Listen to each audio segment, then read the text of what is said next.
आप देख रहे हैं उद्योग नगरी टाइम्स UNT न्यूज। देश में बल्कि पूरे देश में इसमें दो बातें हैं। एक तो जैसा कि इसमें लिखा भी है कि ऐसा कोई भी काम, चाहे वो हम इबादत ही क्यों ना कर रहे हो, लेकिन अगर वाकई किसी को तकलीफ पहुंच रही है तो दूसरे को तकलीफ पहुंचाने से मना किया गया है। हम अपना काम जरा ढंग से कर लें कि दूसरे को तकलीफ ना हो। अब जैसे लाउड स्पीकर है, इसमें अगर किसी को इससे तकलीफ पहुंच रही है, रात को 2 बजे 3 बजे शहरी के टाइम पे लाउड स्पीकर चल रहा है या जरूरत से ज्यादा चल रहा है, रात को देर तक चल रहा है, घरों में बीमार भी होते हैं और लोग भी होते हैं, तो उसमें हम ये मुसलमानों से अपील करते हैं कि भाई जितनी जरूरत है उतना ही इस्तेमाल करें, जरूरत से ज्यादा लाउड स्पीकर यूज मत करें। लेकिन दूसरी बात यह है कि सुप्रीम कोर्ट की जो गाइडलाइन आई थी कि इतना डिसेबल होना चाहिए, उस हवाले से बड़ी कंफ्यूजन चल रही है।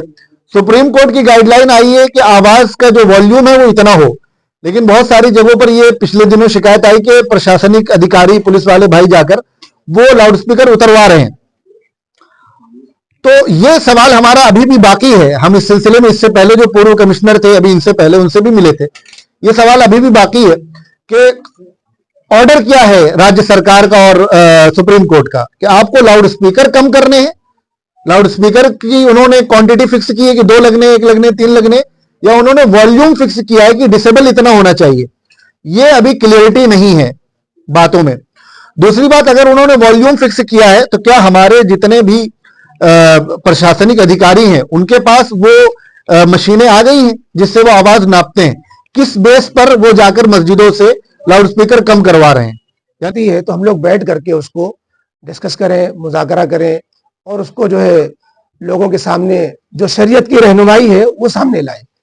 चुनांचे हर महीने हम लोगों की इस तरह की मीटिंग होती रहती है, लेकिन ये जब रमजान मुबारक आता है या हज का महीना आता है, ईद बकरीद के त्यौहार आते हैं, तो उसमें भी पूरी पब्लिक को, पूरे देश के मुसलमानों को हम पैगाम देते हैं और जो इस्लाम हमें रहनुमाई करता है वो लोगों तक पहुंचाने की कोशिश करें। अहमद है, जनरल सेक्रेटरी कुल हिंद इस्लामिक इल्मी अकेडमी।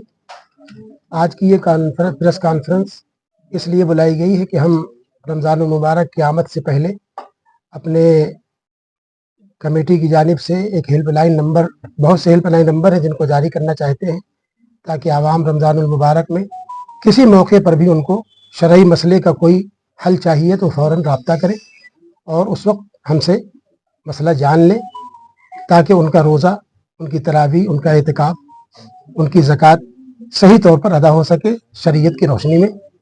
हम आपके ज़रिए से उन नंबरात को आवाम तक पहुँचाना चाहते हैं, इसीलिए हमने आज ये मीटिंग बुलाई है। सदर इस्लामिक इल्मी अकेडमी,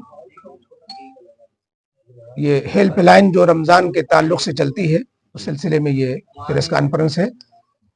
और ये रमज़ान का महीना मुसलमानों के लिए एक ट्रेनिंग और उनकी दीनी तरबियत और उनको सही लाइन और मजहबी ज़िंदगी गुजारने के लिए बहुत अहमियत रखता है, बहुत इसकी, तो उसके ताल्लुक से कि ये रमज़ान का महीना अच्छे अंदाज में मुसलमानों का गुजरे और उनको इस लाइन से कोई भी परेशानी, ज़कात, कुरान और रोज़ा, तरावी, इससे मुतालिक जुड़ी हुई कोई भी चीज़ें उनको सामने आए तो उसका उनको हल बताया जाए और मुसलमानों का रमज़ान अच्छा से अच्छा गुजारे, किसी तरह की कोई परेशानी उनको दीनी लाइन से पेश न आए, ये हमारी कोशिश होती है।